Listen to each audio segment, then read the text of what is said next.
दूदू किसान महापंचायत के जिलाधीश बलदेव मेहरिया ने पत्रकार को बताया, चने का घोषित न्यूनतम समर्थन मूल्य 5,440 रुपए चना अप्रैल से आना शुरू हो गया था। उस समय तो चने के भाव 5,200 रुपए प्रति क्विंटल थे। एक माह की अवधि में बढ़कर 5,800 रुपए प्रति क्विंटल से अधिक हो गए, जिससे किसानों को अनेक वर्षों के बाद इस वर्ष न्यूनतम समर्थन मूल्य से अधिक दाम प्राप्त होने का अवसर आया।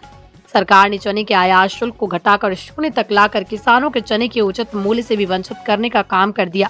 ये भी उस समय जब किसान के घर में चने की पैदावार आना शुरू हुई। यही कदम 6 महीने बाद उठाया जाता तो किसान को उचित मूल्य प्राप्त होने से वंचित नहीं रहना पड़ता, किंतु सरकारों का रवैया किसान विरोधी होने के कारण किसानों के हितों में कोई कार्य नहीं हो रहा है। उपभोक्ताओं को सस्ती दाल देने की सरकार सक्षम है। आश्चर्य है कि जब चना बाजार में न्यूनतम समर्थन मूल्य से कम पर किसानों को बेचना पड़ता है, तब सरकार किसानों के हितों के संरक्षण के लिए तैयार नहीं होती।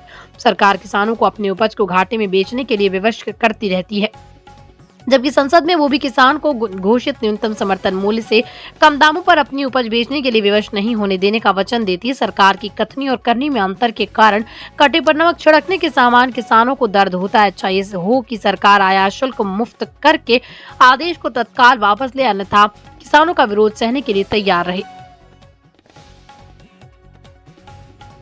चने को आयात शुल्क से मुक्त करने के कारण किसानों को प्राप्त होने वाले न्यूनतम समर्थन मूल्य की सुनिश्चितता घट जाएगी। इसका कारण है, शुक्रवार को जैसे सरकार ने चने को आयात शुल्क से मुक्त किया, उसका असर शनिवार को आ गया और अब आज रविवार है, कल सोमवार है। जबकि सरकार 60 रुपए किलो में दाल बेचती है। चना की दाल बनाने में 1 रुपए से ज्यादा खर्च नहीं आता 1 किलो पर।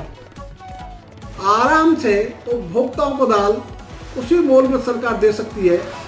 और फिर जब किसानों को न्यूनतम समर्थन मूल्य प्राप्त नहीं हुआ था और चने से भरे हुए सैकड़ों ट्रैक्टर सड़कों पर आंदोलन में थे राजस्थान में, तब तो सरकार को